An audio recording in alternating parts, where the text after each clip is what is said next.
I have some special guests here, as you know.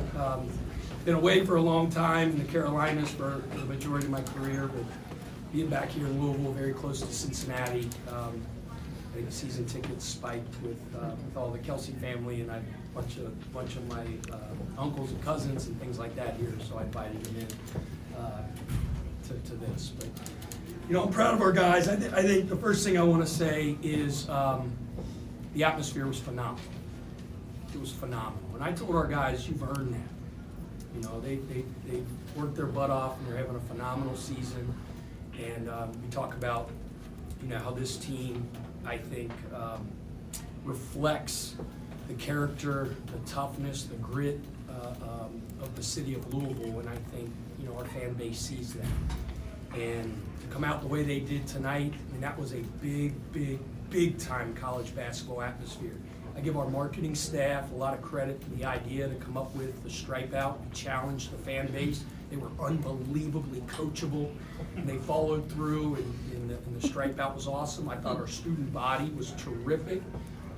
They made a major impact in the game. The students and the fan base, it was special tonight. I had goosebumps when I walked out, and they were a major factor in the game.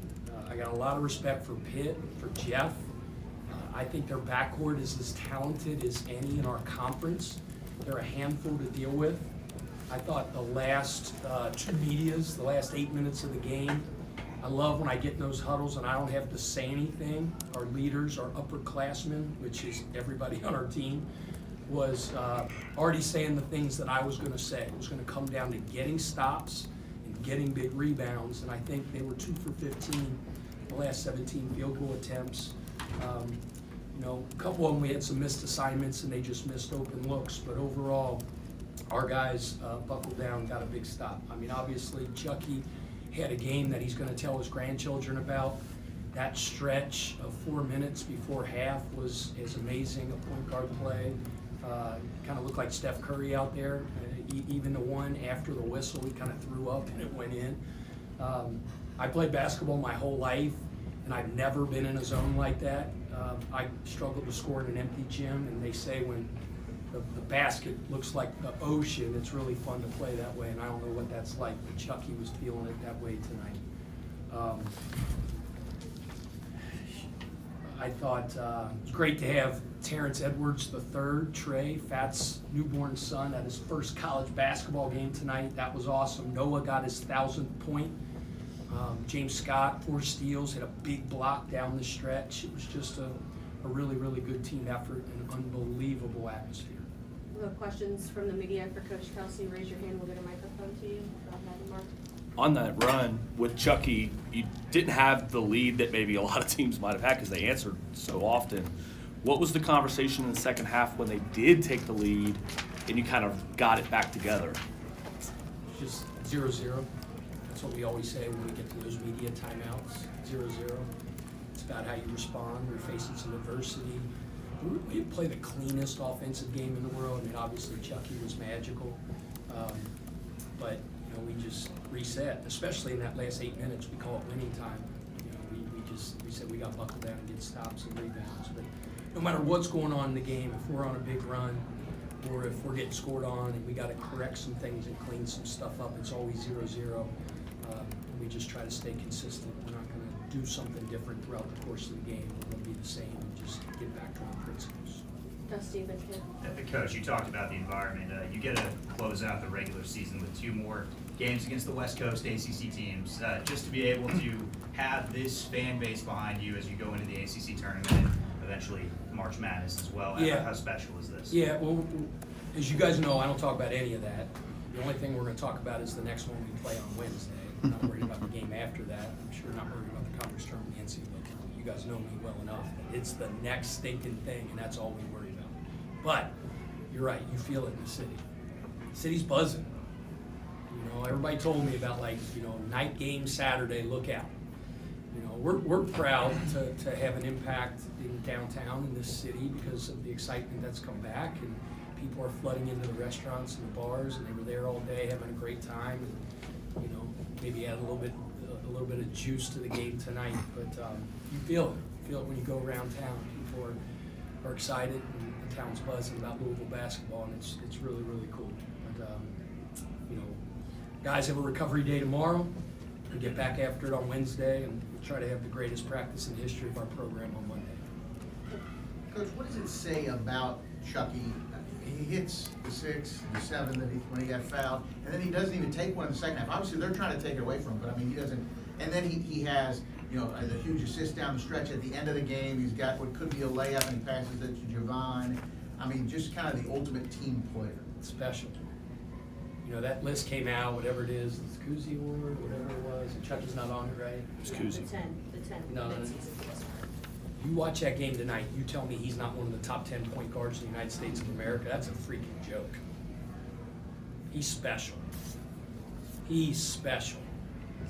We got a special group. It's his makeup. You talked about his selflessness, like he could have made that last layup in that 39, he gave it to Javon. You know, we draw something up for him coming out of half because he had like 1 million points, and he goes, man, they're gonna be draped all over me. Put Fat in that position. They'll follow me off the exit screen. They'll open up James for the lob.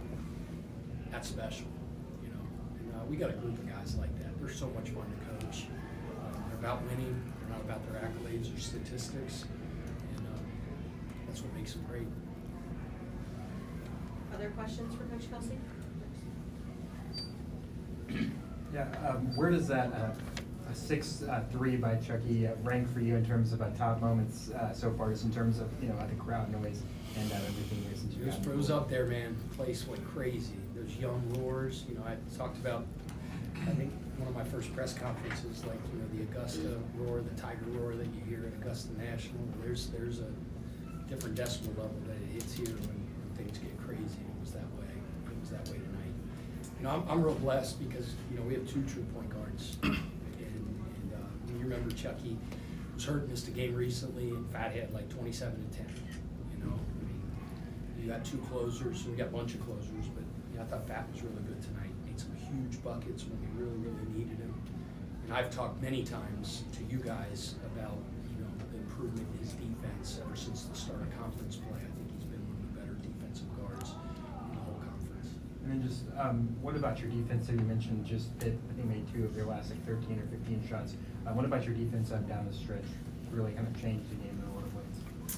Yeah, I mean, that's what closed out the game for sure. Number 15's a dynamic guard. He puts fouls on you. He's as fast and quick twitch as any guard we're going to play against. And he's got this uncanny knack when he gets to the rim. And he'll dig, like if you come over second row, like James was coming over to try to block his shots, he's got this ability, like at the last second, to go, boom, fire that thing for threes. And we call it Matrix, right? So you've seen the movie The Matrix, you know, like when the bullets are flying over the guy's head and they watch it, and like, well, he throws these passes, if you ball watch, he's gonna find that dude. And they got too many open looks off that. We actually got lucky a couple times that they missed some of those open looks, but we knew it was gonna come to a one-on-one challenge because he's a terrific one-on-one player. He wants to go left, and you try everything in your power to keep him from going left, and he gets to his left somehow, some way. And but you know, we start switching pick and rolls to not get 2 on the ball and get spread out. And then we needed everybody to sit down and guard and try to have a crowded floor, and I thought we did that. And then we had to go get the rebound. That was huge. It's March, and these guys have played a lot of minutes this year for a lot of different reasons. But is there a philosophy between when you get late in the game of managing minutes to keep guys fresh there? Well, I always mention my staff. It's like Brian Cloman in the last game made that little defensive adjustment at Virginia Tech, which kind of messed up their action by changing our matchup, putting James on the point guard. Mike Cassidy does a great job of kind of running our substitution patterns, and he studies it. And you know, like Mike's brilliant. First of all, he's like, I have to add my SAT score times 2 to get to his. He's like the mad scientist, and comes from the Australian Institute of Sport, which is a really, really cool place. But everything's got a graphic and a spreadsheet. He gives me this like real intricate thing the other day, and he's just like, I think if we can, and it's all, I just said, Mike, I can't follow this. Just tell me what you want to do. He was like, we need to get Chucky and Fat, really all 4 of those guys, one more sub early in the second half so that we can get to winning time, and then those guys can just go.